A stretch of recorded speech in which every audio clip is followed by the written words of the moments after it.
નમસ્તે મિત્રો, સ્વાગત છે તમારું મારી યુટ્યુબ ચેનલ પર। આજે આપણે બનાવીશું આખા મગની ખીચડી। આમ તો દરેકના ઘરમાં ખીચડી બનતી જ હોય છે, પરંતુ આજે આપણે બનાવીશું આખા મગની ખીચડી। આ ખીચડી બનાવવામાં આપણે મગની ફોતરાવાળી દાળ અથવા તો મગની છડી દાળ એડ નહીં કરીએ, પરંતુ આખા મગ એડ કરી અને આ ખીચડી બનાવીશું। તો તમે આ રીતે ખીચડીને એકવાર ચોક્કસથી બનાવજો। રેસીપી સારી લાગે તો વિડીયોને લાઇક અને શેર જરૂરથી કરી દેજો, અને આ વિડીયોને તમે એન્ડ સુધી જોજો જેથી તમને પૂરી રેસીપીનો ખ્યાલ આવે। તો ચાલો આપણે જોઈ લઈએ એકદમ નવી અને ટેસ્ટી એવી ખીચડીની રેસીપી। આ ખીચડી બનાવવા માટે અહીં આપણે અડધો કપ આખા મગ લીધા છે। મગને આપણે 10 થી 15 મિનિટ સુધી ગરમ પાણીમાં પલાળી રાખવાના છે। ત્યારબાદ હવે આપણે 1 કપ ચોખા લીધા છે। અહીં મેં ખીચડીયા ચોખા લીધા છે। ચોખાને આપણે 2 થી 3 પાણીથી સારી એવી રીતે ધોઈ લેશું। અહીં આપણે ચોખાને પલાળવાની બિલકુલ જરૂર નથી। હવે આપણે ગેસ પર એક કુકર મૂકી દઈએ અને કુકરની અંદર 2 થી 3 ચમચી જેટલું તેલ એડ કરી દઈએ। તેલ ગરમ થાય એટલે અડધી ચમચી જેટલું આખું જીરું એડ કરીએ અને પિંચ જેટલી હિંગ એડ કરી દઈએ। બંને વસ્તુ સતળાવા લાગે એટલે ત્યારબાદ 10 થી 12 જેટલા મીઠા લીમડાના પાન એડ કરી દઈએ। ત્યારબાદ આપણે તીખી લીલી મરચી 2 થી 3 ઝીણી કટ કરેલી એડ કરી દઈશું। જો તમારે તેને સ્કીપ કરવી હોય તો સ્કીપ પણ કરી શકો છો। હવે આપણે આ વસ્તુને સારી એવી રીતે સાતળી લેશું।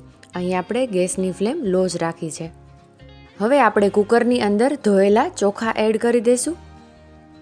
અહીં આપણે 1 કપ ચોખાની સામે અડધો કપ મગ એ પ્રમાણેનું માપ લીધું છે।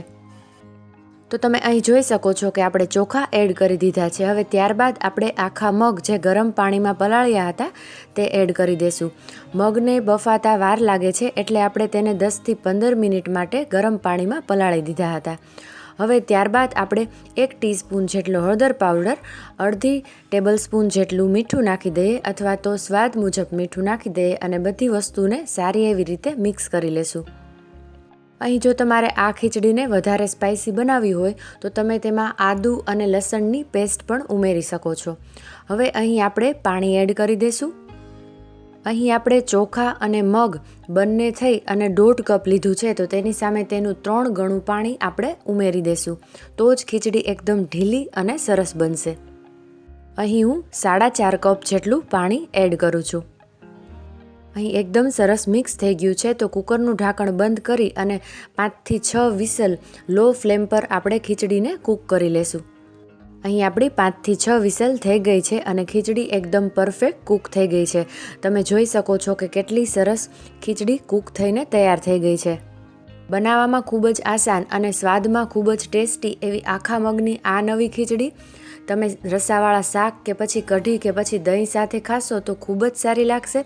તો તમે આ રીતે આખા મગની ખીચડી એકવાર ચોક્કસથી બનાવજો। હવે આપણે ગરમા ગરમ ખીચડીને સર્વ કરી લેશું। ગરમા ગરમ ખીચડીની ઉપર આપણે 1 ચમચી જેટલું ચોખ્ખું ઘી એડ કરી દઈશું।